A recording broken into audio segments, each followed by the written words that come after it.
Pranesh and Charmaine were both born in South Africa in the midst of apartheid. As children, they were told they didn't belong, that they were less than other people. But that made Pranesh determined to prove that she was just as good as everyone else. He went to medical school and started specializing in neurosurgery. When he got to the top of his university, he traveled to Scotland for more training, and then to Toronto. When Pranesh and Charmaine came to the Okanagan with their first daughter, they planned on staying for a year, 8 years, and 2 children later, they have no plans of leaving. One of the things I remember very clearly from my childhood days, we were in the midst of apartheid and I was still a junior primary school student or pupil, and we were invited to the inauguration of our state president. At that stage, schools from different backgrounds, white schools, black schools, East Indian or Indian schools were all invited for the inauguration. And I remember very clearly sitting in these rows with a small corridor separating the different races. And you could see the other children, the white kids and the black kids, and they seemed to be normal kids just like you and me. And they all were doing the same things that we were, but we were all separated purely on the basis of our color. Even when it came to lunchtime, the white kids were given a big lunchbox with a sandwich and a fruit and a candy bar and a juice. We were given a sandwich and a fruit, and the black kids were just given a fruit. So even at that stage, we were separated, even though we felt we were all pretty much the same little kids. My kids will have a society that they can identify with. They will grow up in a multicultural society. They will have equal opportunities, and they have the added benefits of having an East Indian and South African heritage, but growing up in Canada. Their opportunities will be phenomenal, and that is probably one of the most, or the greatest motivating factor to bringing our kids abroad and even going through any minor hardships you have in immigrating, so that you can give them that better opportunity. As a parent, I am also very happy to be in Canada because I know if something happens to me, or if I am no longer around to watch over them, I know that they are growing in a safe, in an integrated, and in a fair society. And that is, every parent wants that for their child. So the Canadian children are also welcoming, and when my friend said, "Oh, I'm so glad you came here. I want a friend like you. You have a different culture, and you can tell me all about it, and I'll tell you some of my culture." It's sort of nice to hear. And yeah. Ask me, what do you like about it? I like Canada because the people are friendly, and I make new friends because they're friendly. And TJ, what's your favorite part of your home?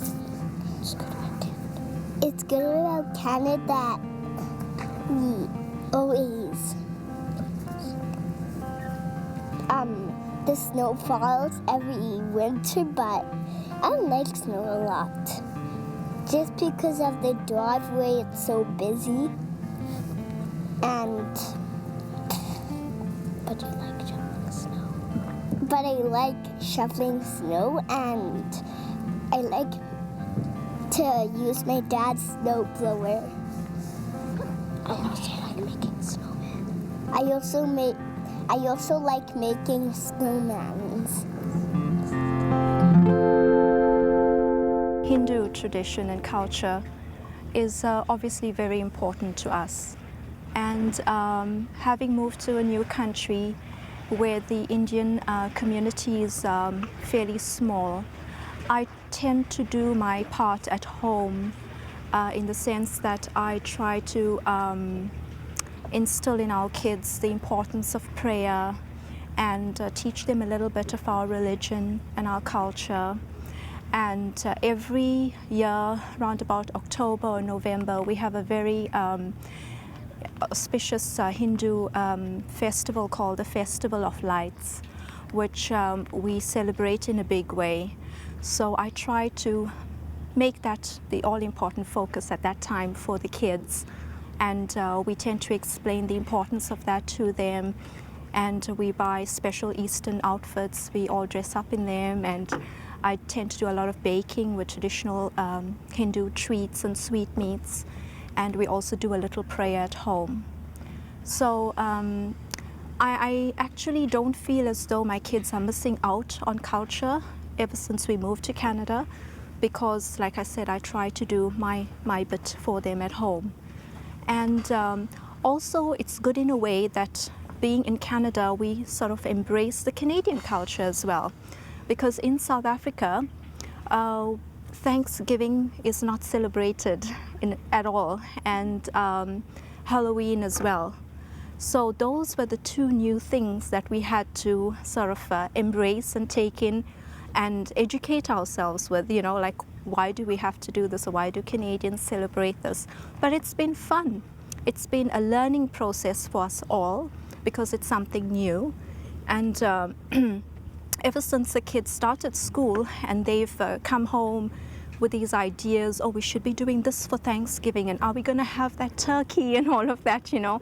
So we tend to try and do that part of the Canadian culture as well. So I think we've embraced that, and in saying that, we also make it a point of teaching the children our Hindu culture and religion as well, so they get the best of both worlds. My East Indian forefathers more than likely left India without any education, and they were more than likely illiterate. They got onto a ship and they went to Africa, not knowing where they are really going to. In those days, there was no telephone, no email, no internet, and without even an education, they really got ahead, and you've got to admire that. They settled in a new country, they overcame the challenges, and they prospered. And the Govender surname or last name is unique to South Africa, and it's of East Indian origin. Now we're going to have Govenders growing up in the Okanagan and in Canada, and I feel that we've now gone one step further. We've come from Africa, we've brought our family across to Canada, and I'm hoping that in the years to come, the Govender name would be a respected name and also be looked upon as a family that contributed to the Okanagan and to Canada. In the medical community, Pranesh is held in such high esteem, not only within Western Canada, but as a nation and internationally as well. Kelowna and the Okanagan are truly blessed to have somebody that is held in such high regard in our community with such expertise. Pranesh's attitude toward his patients, it goes beyond what most surgeons or most physicians, I think, would normally do. I was asked to be involved in an osteoporosis event, and in doing so thought Pranesh would be a great person to come and present to them on a particular procedure. And when I asked him, he jumped at the chance of it. He thought it's a great way for him to get out into the community and bring that personal touch to everyone in the community. And when he was there, did an incredible job. I think he was very approachable for the patients and just seemed like a human being, I guess, rather than, you know, a neurosurgeon that isn't approachable and is, you know, difficult to see and you know, has this godlike complex. That wasn't Pranesh at all, and I think anybody that would approach him in the community outside of the hospital would see that as well. He's a community guy for sure. It may not be a very significant issue for Canadians who have grown up in a society that is accepting and where you belong. But for me, growing up in a country during the days of apartheid, while we were safe and while we still got a good education, I never had the sense of belonging. Yes, I was South African, but for some strange reason, I did not feel comfortable about cheering for the South African sports team or calling myself true South African, because I didn't feel that I really belonged. And apartheid tells you that because you're a person of color, you don't really belong. You're a second-class citizen. So it stems from that. But even in day-to-day living, you didn't feel that you were contributing or you belonged. And when we came to Canada, it's a very simple thing, but suddenly these doors open up and suddenly you feel you are part of society. Everything that you achieve, you feel that you are contributing to your own society.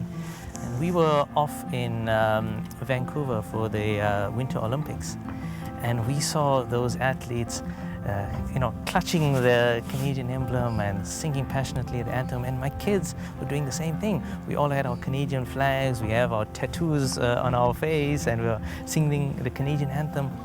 And it was such a wonderful feeling.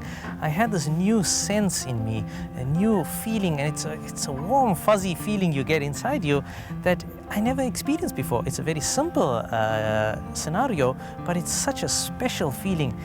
And then you realize, now I know why these people tear, why they're so emotional, and why they feel that this is part of them. And I'm starting to get those feelings, and certainly my kids are enjoying that too. And it's a wonderful feeling because you know whatever you contribute, whatever hardships you go, whatever you achieve, you're putting it into your own society, and it's going to enrich your own society. It's a very special feeling. Here at Kelowna Community Resources, we provide a range of programs to assist newcomers in their adjustment and adaptation to life in the Okanagan.